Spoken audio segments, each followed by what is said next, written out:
College football week 1 is here. Chad, week 0 in the books. Very interesting week 0. 4 games, all 4 underdogs came through with the cover. Was there anything that particularly stood out to you in that week 0 slate? Yeah, my first pick of the season got smashed. I had SMU. I had high hopes for SMU. Even had high hopes for SMU coming towards the finish line in the ACC, but they barely covered or even barely won. They didn't even come close to covering. So um, that was a tough one to watch. And then Georgia Tech, Georgia Tech looked pretty good, man. And Florida State just did not. Yeah, Florida State, I had very, very high hopes for. I predicted them to win the ACC, make the playoffs. And turns out all I needed to do was just go back and watch some DJU Clemson highlights, and that should have been enough to talk me off that. But we're on to week 1. Plenty of games to go ahead and bet on to make our money back from week 0. And it starts off on Thursday night. North Dakota State heading into Colorado, getting 9.5 points on the road as Coach Prime looks to set off another season on a good start. You know, Colorado surprised everybody last year, outright beating TCU, who was coming off a national championship appearance. They then went on to beat Nebraska, started off hot before the season ended pretty roughly. They were only 4-8 last year. Now compare that to North Dakota State, who has made the FCS national championship game, like 7 times in the last 10 seasons? This is the powerhouse program amongst the D2 conference. They've sent players to the NFL, like Carson Wentz, like Trey Lance, plenty of other guys. And now their current quarterback, Cam Miller, looking like he might also be an NFL selection. He's an All-American level player at the FCS level.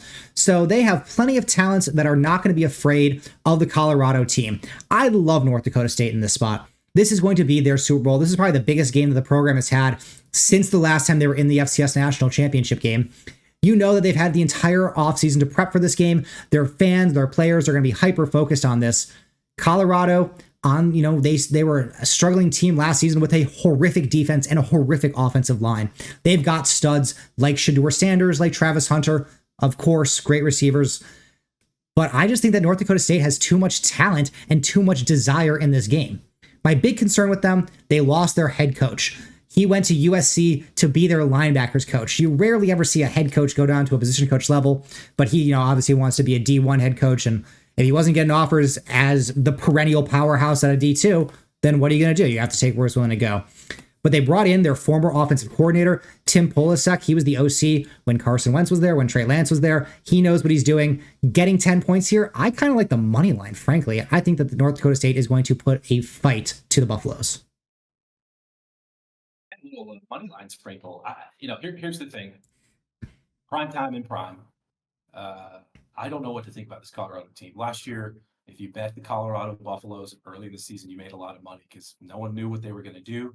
And then they come in, they smash, and then they just fizzle for the rest of the season. So you got to think that North Dakota State's going to get up for this game. You got to think that all the kids that either transferred in or stayed at Colorado, they believe in Prime, they believe in their system, they believe in the coach. So they're going to be up for this game too. They don't want to get embarrassed. So I'm not going to touch it, but I do all the key points that you made. Those are fair. So the only thing I would say about this game is when I look at this first, I kind of was leaning towards the over 59.5. Both these teams give up a lot of points, and both these teams score a lot of points. So I think, if anything, I'll probably take the over on this one. Yeah, definitely agree with you there. Colorado's defense is probably going to give up a decent number of points here, and they're going to score themselves. I mean, Shedeur to Hunter is going to put up some stats. Well, Colorado brought in a lot of transfers, as Dion is wont to do. Another team that brought in a transfer, perhaps the biggest transfer in the country, Cam Ward, a $2 million NIL deal to head down to Coral Gables and lead the Miami Hurricanes to victory. And it starts in week 1 in the Swamp, taking on the University of Florida. What you got here? Yeah. So this was kind of the first one that stood out to me this week when kind of trying to narrow down. And there's a couple key points here. I'm going to go ahead and say that this is going to be a quarterback decision for me. So I like Cam Ward over Graham Mertz, and that's really the simplest form for this game. I think that he's on the chopping block, and if he loses game 1 to Miami and they struggle in game 2, he may not see game 3. And I think that that's just a big question in the locker room. And I wondered if this Florida team is going to be able to get up even at home. Florida's they're bust or they're bang. And I'm assuming it's going to be a bust this year. But the other thing about this game is it's kind of one of those stinky lines, right? So if you look at the numbers that I like to pull, it really should be Florida favored by 2 to 3 points in this game.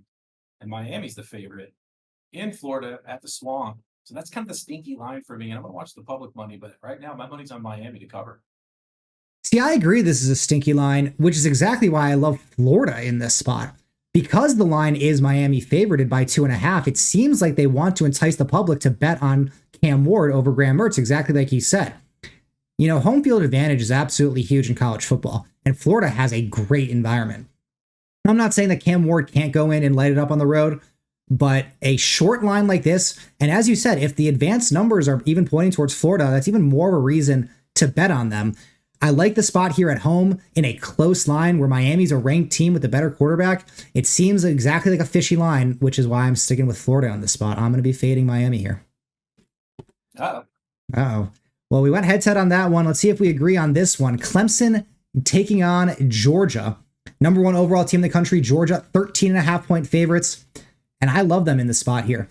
Clemson and Dabo Swinney is very disinterested in using the transfer portal, which is very devastating early in the season, right? If you're relying on freshmen, if you're relying on guys who are on the bench, it'll probably take them a few games to kind of get up to speed and get in that, prime game mode versus transfers who have had years of experience playing on the field. They know what it's like to take those hits. They know what it's like to play in the fourth quarter when they've been exhausted all game. Georgia has those transfers. Georgia has guys who have been like that.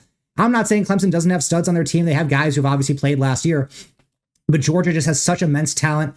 And they brought in, studs like Etienne at running back. Now, granted, he might miss this game, as will Roderick Robinson, their other running back. But their offense, I think, is still good enough. Their defense is still too strong. And with, Georgia does not take their foot off the gas. So I could see them wanting to make a statement this year saying, you guys left us out of the playoffs last year. We were the best team in the country last year. We're going to prove that we're the best team in the country again this year. Defense is too good. Offense is too good. I like getting the extra half point, to avoid that the 14-point push. I'm riding with the Bulldogs in this one. Yeah, I'm going to ride with you here. I like Clemson. I've liked Clemson for several years, and I like them because of their quarterback play. They've kind of been QBU in a way. And when you go back to Taj Boyd, Sean Watson, and even Trevor Lawrence, but no longer are they QBU. I mean, I'm just not going to put my chips in with Cade Klubnik yet. He hasn't proven anything. This Clemson team last year was just mediocre for what their program's built over the last 10 years. And at the end of the day, what's going to be the difference in this game is your offensive line pushes and your defensive line. And if you look at Georgia's offensive line, they may have the strongest offensive line in the country. Now, Clemson has been a farm for the NFL from their defensive lineman perspective, but I just think at the end of the day, this defensive line is not going to get the pushback. They're not going to get the penetration that they're going to need to beat these guys or even cover the spread. I think that a 2-point or a 2-score game is the most likely outcome here. So I like what you got. Yeah, and Clemson, as you said, Klubnik was not lighting up the scoreboard at all last year. They lost Will Shipley at running back, who was the main focus of their offense. I just struggle to see them putting up points here. But a game where we don't think there's going to be a struggle to put up points is in Vegas on Sunday night. USC versus LSU. LSU a 4.5-point favorite here. Both teams lost their quarterbacks from last year, Caleb Williams and Jaden Daniels, the number 1 and 2 picks in the draft, respectively. So a lot up in the air here. How do you see it going down in Vegas? Yeah, so this is really interesting. Like you mentioned, the quarterbacks, and I know I've mentioned that a couple of times in the first games that we've covered, but it's going to come back down, I think, to the quarterback. Both teams lost their quarterback last year. You lost your Heisman Trophy winner, but now he's got Garrett Nussmeier. Garrett Nussmeier is a junior. He's redshirted, and he's been in the system, and he watched Jaden last year. He got to get reps with the one team. He's going to be good in the system. I think he's got an incredible arm. He's a huge kid, and he's being protected by 4 returning offensive linemen. So I think that's going to be the main thing that really brings me into the LSU -5. I think they win by a score. And this neutral site, yes, it's sort of a home game for USC, but LSU fans, they're everywhere, man. They show up all over the country. So I think you're going to have a 50-50 split in Vegas. It's going to be an exciting electric game. I think it's Sunday night, right? And this is going to be probably my favorite pick of the week. Interesting. I look at this game, as you said, because both teams lost their quarterback. I look at this almost more on the defensive side. Both teams' defenses were atrocious last year, right? Like I was targeting both these teams for overs every single week, not just because they had, Williams and Daniels, but also because we know the defense were going to be giving up points to go right alongside with it. And I look at USC, and I think they did more to address their defense than LSU did, right? They got rid of Alex Grinch, who was the worst defensive coordinator probably in all of football, and replaced him with UCLA's defensive coordinator, and UCLA had a great defense last season. So I think that's going to be a big step up in coaching. They also added North Dakota State's head coach as their linebackers coach. So again, it may not present itself fully in week one, but I do expect USC's defense to be much improved from last season. And I also liked Miller Moss in the bowl game. Caleb Williams didn't play. Miller Moss came in, threw for 6 touchdowns, and played well enough to the point that Lincoln Riley, who was a famous guy for going out and getting transfer quarterbacks, he got Jalen Hurts, he got Baker Mayfield, he got Kyler Murray. He goes out and is more than willing to say, whoever I had as my backup, no, I'm bringing in the stud right now. He said, hey, Miller Moss is good enough for me. So I like Lincoln Riley's judgment here. I kind of like USC in the spot getting points. I think it's going to be a hyper competitive game, and I would like to have the points in my pocket here. The only pushback I have on that defense is Pac-12D and SEC-D are not equal. So that's for sure. Yes, LSU, they entered the transfer portal and they brought in some guys with some talent and with some experience. So I am interested to see how this defense holds up this year, how they progress. I think for sure that they're going to be improved against last year.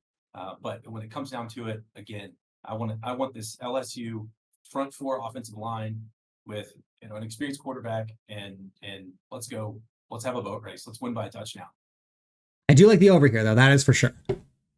A game, though, where I'm not as sure about the over, and I might lean towards the under. Penn State going up into West Virginia. 8.5-point line on this one in favor of Penn State, which makes sense. They were a much better team record-wise and defense-wise. But I like West Virginia getting the points here in this spot. Somewhat of a rivalry feel here. I know they haven't played a ton recently, but these are two schools that are close in proximity and have had some sort of historical rivalry. So getting any points at home in a spot like that already is a good sell. Now you look at Penn State, and we know that this is a team that loves to win with running and defense. So that should shorten the game, shrink the clock, again, making it beneficial to be getting over a touchdown.